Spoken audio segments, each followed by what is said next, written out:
15 বছরের অভিজ্ঞতা নিয়ে আমি হাজির হয়েছি আপনাদের সামনে। আমি 15 বছর কাজ করেছিলাম সিনিয়র ক্লিনিক্যাল ডায়েটিশিয়ান হিসেবে ইউনাইটেড হসপিটাল গুলশান। আসসালামু আলাইকুম, আমি শাহেলা আক্তার নাসরিন। আমি সিনিয়র ক্লিনিক্যাল ডায়েটিশিয়ান হিসেবে নিউলি জয়েন করেছি মাদানী এভিনিউতে অবস্থিত ইউনাইটেড মেডিকেল কলেজ হসপিটালে।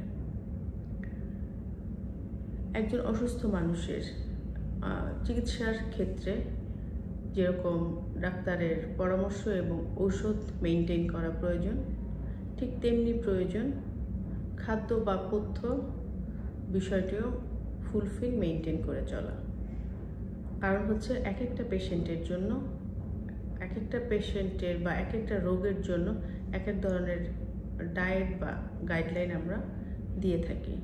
যেমন ক্যান্সার পেশেন্টের ক্ষেত্রে এক ধরনের ডায়েট, ডায়াবেটিক পেশেন্টের ক্ষেত্রে এক ধরনের, আবার প্রি ডায়াবেটিক হিসেবে পেশেন্টের জন্য আরেক ধরনের ডায়েট ফলো করতে হবে, এটাই স্বাভাবিক।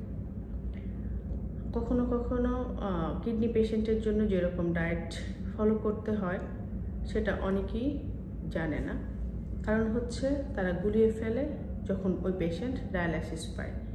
তখন ডায়ালাইসিস পেশেন্ট এবং নর্মালি ক্রিয়েটিনিন বেশি যাদের, সেই ধরনের পেশেন্টের ডায়েটগুলো টোটালি ডিফারেন্ট হয়, ভিন্ন ক্যাটাগরি, ভিন্ন ফলো আপ, সব কিছুই আলাদাভাবে করতে হয়। এই সব কিছুই গাইডলাইন, সব কিছুর বেলাতেই গাইডলাইনের প্রয়োজন।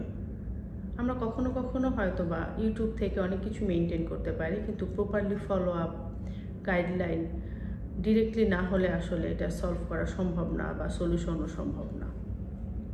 এই জন্য প্রতিটা পেশেন্টেরই উচিত একজন ডায়েটিশিয়ানের আন্ডারে থাকা, যাতে তার লাইফস্টাইল, মেডিসিন, ডক্টর, পথ্য সব কিছু যাতে ব্যালেন্স হয়ে তার রোগটা কিছুটা কমাতে হেল্প করবে, সে ফিজিক্যালি মেন্টালি যাতে সুস্থ থাকে, সেই সহায়তায় আমরা সেই ধরনের গাইডলাইন দিয়ে থাকি।